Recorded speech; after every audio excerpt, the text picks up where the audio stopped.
friends, my name is Sarah and today I am jumping in with the monthly recommendations group that was started by Trina from Between Chapters and Kayla Rain.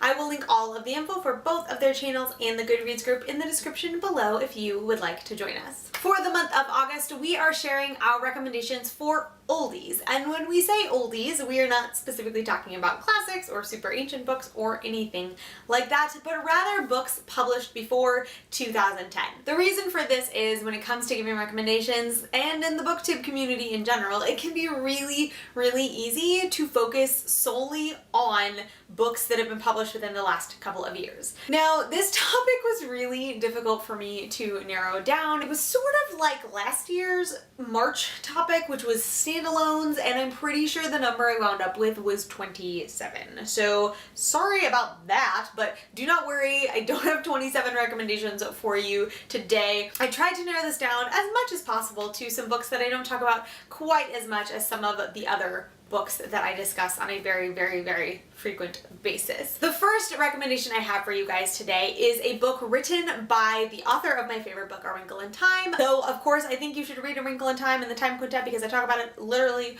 all the time. The book by Madeline L'Engle that I'm going to recommend to you today is A Circle of Quiet. Now, A Circle of Quiet is the first book in a 4-book memoir series that Madeline L'Engle wrote called The Crosswick Journals, and it is nonfiction, obviously, since it's memoir, but in this particular book, she talks a lot about creativity, and I read it back in 2015. It was one of my favorite books of the year. I gave it 5 out of 5 stars. It is a fantastic, amazing, wonderful book, and one that I really think any creative can benefit from reading. Madeline L'Engle just has such a beautiful way of writing in general, but also just a fantastic way of expressing her thoughts about life and creativity and faith and how all of those things intersect. And so if you're a creative and or if you've read some of Madeline L'Engle's fiction like A Wrinkle in Time and others, I would highly recommend checking that one out. Up next is a children's book that I do talk about fairly often, but not nearly as often as some other books, and that is The Phantom Tollbooth by Norton Juster. If you are not familiar with it, The Phantom Tollbooth is a delightful children's/middle grade book about a kid named Milo who does not do or think about much of anything. One day he comes home from school and finds a box in his room. He opens it to find a toll booth, which he then puts together, hops into his toy car, then drives through the toll booth where he finds himself transported to a magical land where he has to go on an adventure with a watchdog named Talk and a humbug to bring back the princesses of Rhyme and Reason.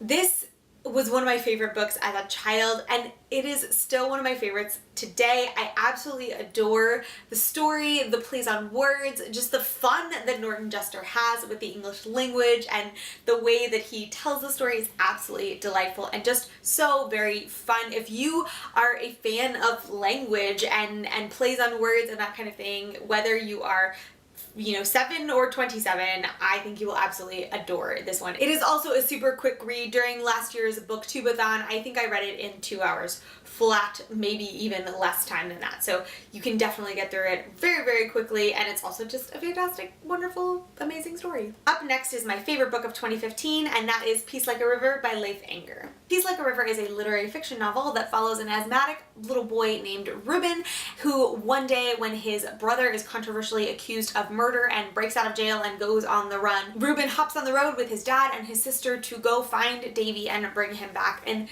guys, this book, I cannot say enough good things about it. I feel like I talk about it actually probably a fair amount, but because not a lot of people on BookTube read literary fiction, not a lot of people have read this book, and I just absolutely adore it. The writing is amazing, the characters are fantastic, the themes and the philosophical questions, it's just so beautifully written. It is everything I love about literature and literary fiction in particular. So if you are a fan of literary fiction and have not checked out Peace Like a River, please do so, and then come tell me about it because I want to talk to people about it, because I literally know like no one else that has read this book, so I just sit here with my feelings every time I reread it, and it's kind of sad.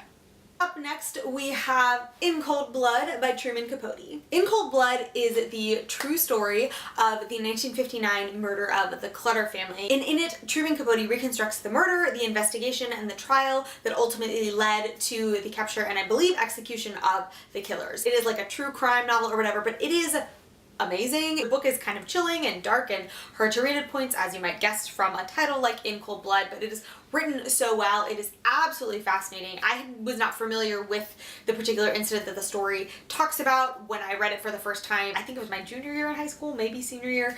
Either way, it's just a phenomenally well written story and so engrossing and captivating. And if you are a fan of mystery, thrillers, true crime, etc., and haven't picked up In Cold Blood, definitely check it out soon. Up next, we have Gilead by Marilynne Robinson. Gilead won the Pulitzer Prize in 2005, and I picked it up a couple of years ago as part of my Pulitzer Prize project, and guys, this book is absolutely beautiful. It follows an older man who's a pastor, and he married later in life, so he has a son who is, I believe, 7 years old, but he's closer to like his 60s or 70s. But he is dying and knows that he will not be around to watch his son grow up, and so he sets out to write a letter to his son telling him all of the things that he would have told him throughout his son's life were he to live through the entirety of it. So it's everything from just his thoughts about life and faith and prayer and relationships and that kind of thing to specific instances and parts of his history and things that he wants to make sure his son heard from him,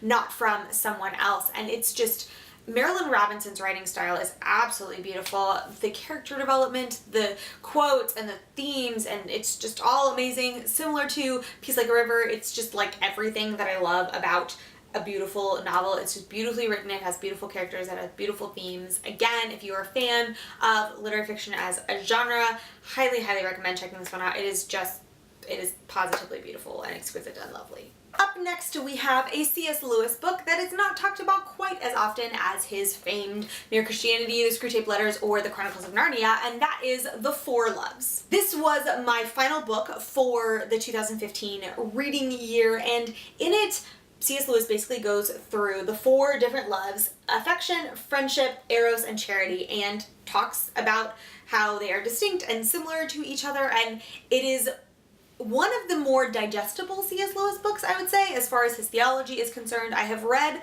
at this point, all of his sort of main collection, like The Great Divorce and Miracles and The Problem of Pain and all that jazz, and The Four Loves is one of those books that, yes, there's a lot of information in there and it gives you a lot to think about and ponder, but just the writing itself is a bit more digestible than some of his other ones like Miracles and The Problem of Pain that just totally make your head hurt no matter how much or little you read of it. I absolutely adored this book. It was a fantastic way to finish out the 2015 reading year, and I think one of the things that I appreciated the most about it is because he goes through these different types of love and talks about how they are separate and distinct from each other, there's just a lot to think about and ponder in regard to how you love the people in your life, be it your spouse or your family or your children or the random stranger that you see on the street or people who are similar to you and people who are different from you. And I think it would be a really fantastic book to read, like as a book club or as a group of friends or something like that, because it would just give you a lot of really fantastic topics to discuss and ponder. If you are a C.S. Lewis fan and have read a lot of his other more prominent work but not picked this one up yet, definitely recommend checking it out because it's pretty fabulous. And my final standalone recommendation for you guys today is The Cellist of Sarajevo by Stephen Galloway. This was one of my favorite reads of last year, and it was recommended to me by my friend Annie,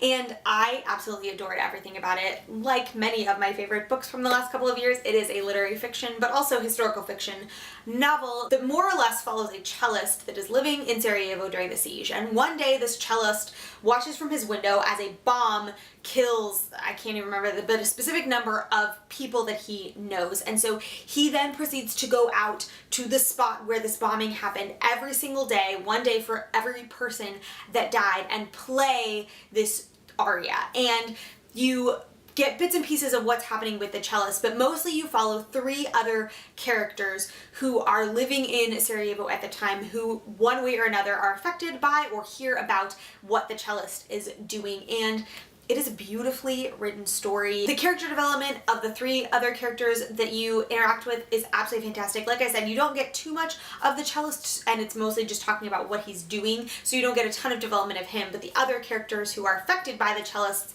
actions, you get so much depth from them, and like I said, absolutely beautifully written. And I think one of my favorite things about it is one of the major overarching themes of the story is how when you're in a situation like Sarajevo was, where they're under siege and, you know, it was terrifying to even leave your house because you potentially never come back. And it talks about this idea that choosing normalcy and choosing positivity and hope in the midst of a situation like that is its own form of rebellion. And it is, oh my gosh, like that thought process, I think particularly in the current political climate in the United States, that idea that hope and love and caring for other people and the like is its own form of rebellion is just a beautiful idea. It's exquisitely written. I loved it. I hunted for a very specific copy of it and was fortunately able to find it for not too expensive at the Strain in New York City, and it's just, oh, it's so good.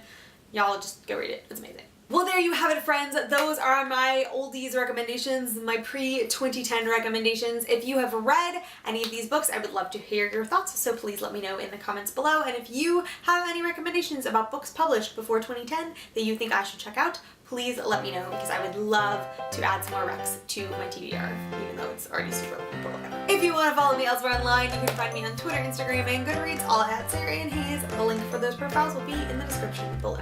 Thank you so much for watching. I hope you enjoyed this video. Don't forget to subscribe, and I will see you next time.